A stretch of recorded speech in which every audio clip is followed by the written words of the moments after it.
Hey, PJ here with my RAD Mini that's broken now on account of the friggin' seat post. See that weld? It's right above the weld, so it's not part of the joint, but you can see it flexing and you can see the crack, and that sucker almost made me wipe out when it happened. So of course I'm out of the warranty, but this is an obvious manufacturer defect. I was doing everything right, as you can see by the wear marks on the seat post.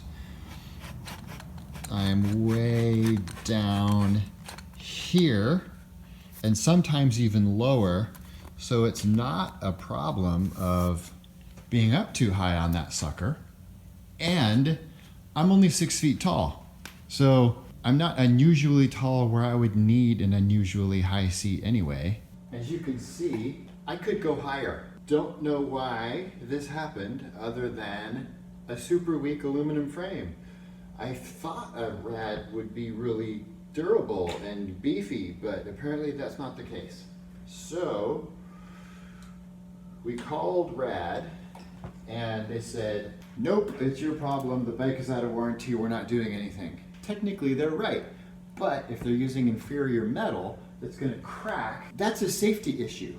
So I just wanted to make this video and put the message out there that sure, RAD has great prices, they've got a nice beefy motor, and I was a huge fan until it broke in a place that we shouldn't have broke and could be a safety issue for other people. Luckily I was on a bike path, I was going up a hill, I wasn't going very fast, and the whole seat shifted back and I didn't fall off, but I could have, especially if I was, changing lanes in traffic and with cars, I could have died.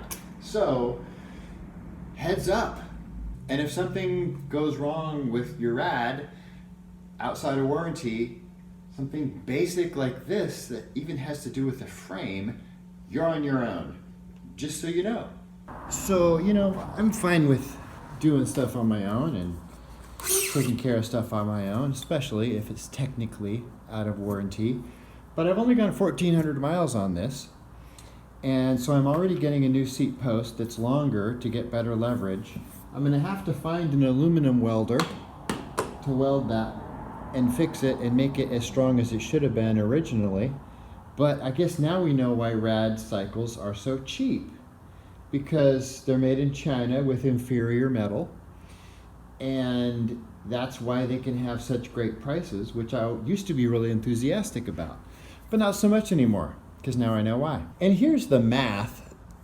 My original intention of buying a RAD was to save on gas, because I've got a big monster Jeep, and when all's said and done, when I calculate the per mile cost of that car with the gas and the big tires and the maintenance and the wear and tear and the brakes and all the stuff and comes along with the car, not in counting insurance and the car payment and all that kind of stuff, it's still $1 a mile is what it cost me.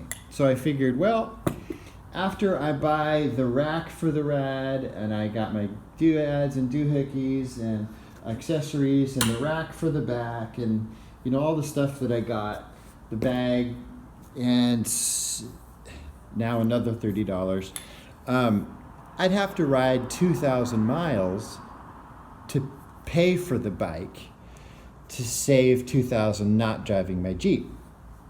I haven't even gotten there yet. And now RAD's telling me, can't help you, go figure it out on your own, or come in and buy a new bike. Well, if I bought a new bike right now at, what? I'm at 1,438 miles. It was more expensive than just driving the Jeep those miles. So there goes that argument, but hopefully I can figure it out and fix it on my own without their help. I'm resourceful, so I'm sure I'll get it solved. But again, heads up out there to everybody. This is a personal story, a personal experience. My RAD experience. Not so rad. Here's another discovery in my not so rad story. Here's the post that comes with the bike. See how it's bent? That's a cantilever. With a post already at an angle like that, and this off center of the top of the post, that's way more leverage. Bad idea, bad design. I don't even know why anyone would do this if they can do this, which is right over the post. It's not offset back. There's not extra leverage. Here's another not so rad design flaw that I just discovered. That makes much more sense than that. And I got a softer seat with a spring system to take the force out of my down pressure to make up for the crappy metal that RAD is using. So another purchase for my not so rad bike and making it even more expensive. So I've got to ride it even, assuming I can fix it, ride it even more miles now to break even on the money I'm saving not driving my monster Jeep. And then also it begs the question, if I had been injured or killed, would RAD be liable? Well, it was out of warranty, but they are using inferior metal. It's also interesting to note how big a fan I used to be of RAD, and told lots of people about it. My wife bought a bike. A couple other people I've told have bought bikes, and how quickly that turns around now that I've discovered the massive safety defect. But let's call RAD and see if they know what kind of metal they're using. Hey Kevin, so my bike broke, my frame cracked, but I'm out of warranty, and so they said, tough luck, I got to figure it out on my own. So I'm going to have to go find a welder, but I need to know what kind of metal I'm dealing with. I'm assuming it's aluminum, and I know that they're made in China, and I know China uses cheap alloy-ish kind of mysterious metal stuff that doesn't work, when you find a normal aluminum welder. So I just want to know if you guys know what metal you're using so I can find the right welder to go ahead and fix it all on my own. Okay. Is it just straight aluminum or is it an alloy? Okay, you've been told it's just straight aluminum. Okay. Cool. Well, then I will go find an aluminum welder. Yeah, I used to be a huge fan, came to that opening day thing. My wife bought a bike. I've told a bunch of other people about a bike, but now that this crack happened, there's a huge safety concern now. So, without RAD willing to help in any way, I'm not a fan anymore. I'm kind of the opposite now. So now I'm struggling to try to go run around and find a welder and to figure out if it's the right kind of metal and all that kind of stuff.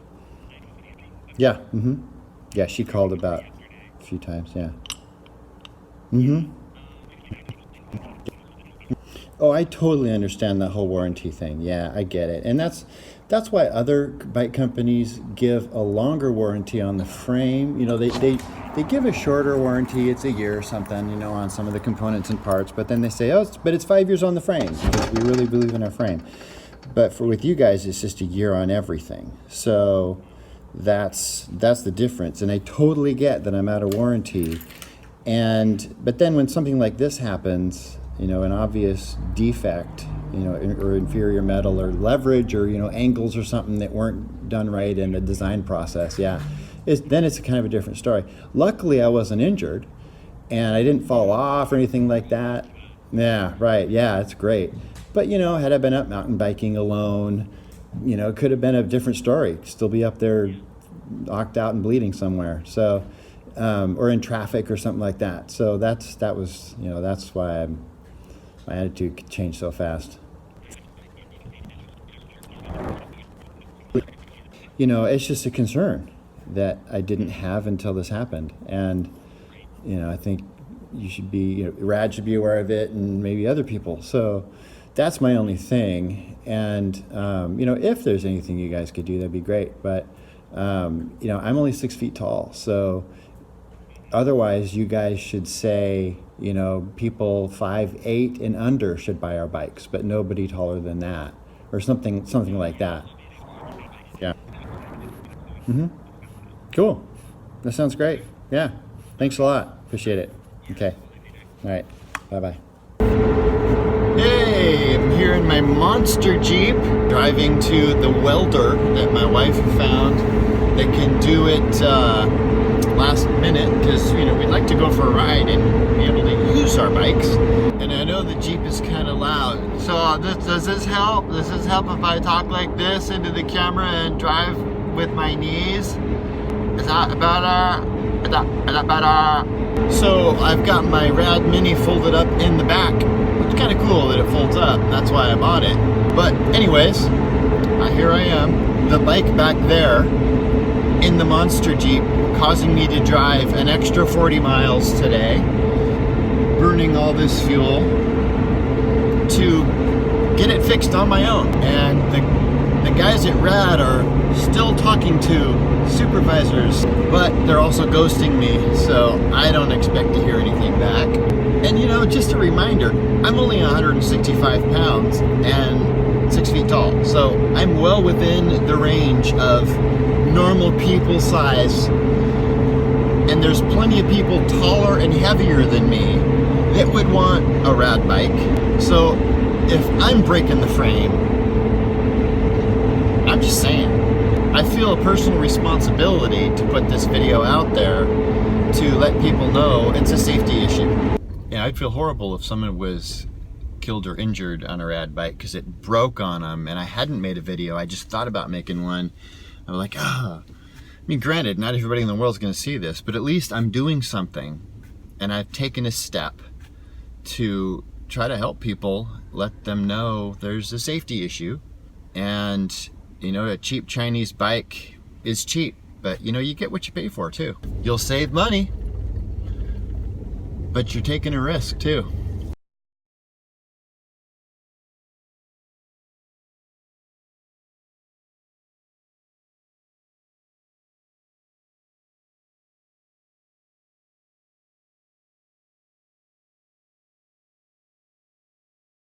So, not to mention all the time this is taking. Think of that too. When your RAD bike breaks, how much time are you gonna have to spend on your own getting it fixed and all that whatnot? So I'm not supposed to take a left here, and there looks like there's a median in the road, but I've got a monster Jeep, so I can go over medians. There's an advantage to the monster Jeep.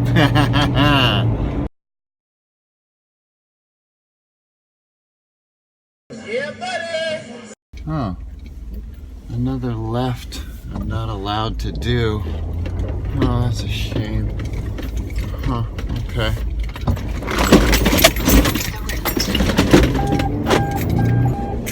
Oh, and I wonder what that sound was. I've got this different, I got my horn here.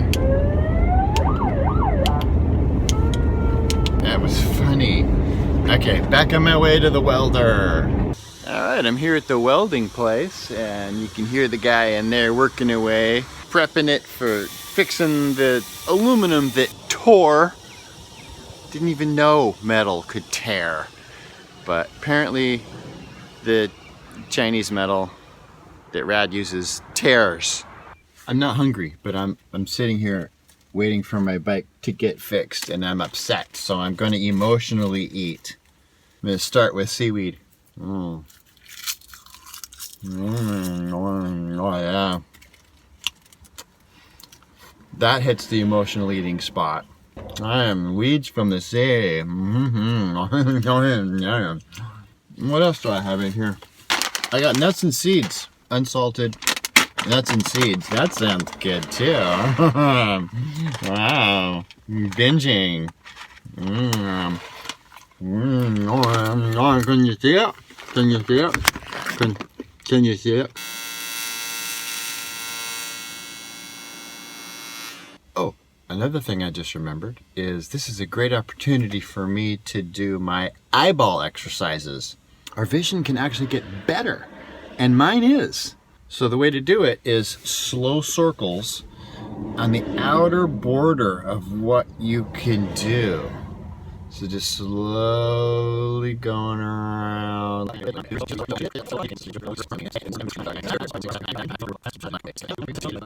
There's my 3 times each way. So now I close my eyes, make it really dark, totally relax my eyes. And that's the routine. Doesn't take long. There's a little bonus hack. Aren't you glad you watched this video about my rad, not so rad bike experience? Because you learned something new. You had no idea you were gonna learn this little nugget here. So it worked, huh?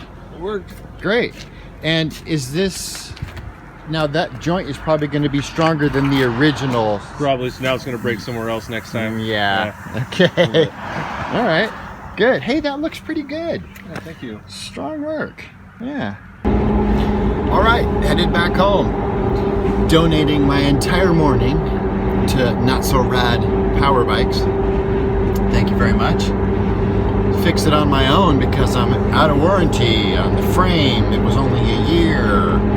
And dude back there was also surprised about that because, you know, if you look it up, most bikes are at least 5 years on the frame, and a lot of them, the ones that claim to be quality bike, like Rally for instance, is lifetime frame. So now we know why the Not So Rad Power Bike warranty is only 1 year on the frame. I'm hoping that the aluminum tearing was a fluke, but I gotta tell you, I'm a little bit nervous now riding my Rad because, you know, if it's not a fluke, where's it gonna break next? And where am I gonna be and what am I gonna be doing? I'm not gonna go buy a new one or buy another kind of bike. I already spent $1,500 I'll never get back. And you know, I was thinking after I get it welded, I'll just spray paint black paint over the weld. But now I'm thinking, no, I'm gonna leave it that way because I'm riding that around and a lot of people say, oh, cool bike. So now I can point that out and I can say, maybe. Hopefully this was a fluke because it broke. Because again, this is a safety issue. This is a public service announcement from me to you. Just a warning, you get what you pay for. If it's super cheap and seems like a screaming deal, be suspicious. There's probably a reason behind that. So that Rad Power Bike keeps getting more expensive every day. So let's throw in the 40 miles that I drove in the Jeep at $1 a mile, and then the money that I paid dude. So I gotta add that to the mileage of my Rad now to get it paid off by not driving the Jeep around. And that's all I have to say about that.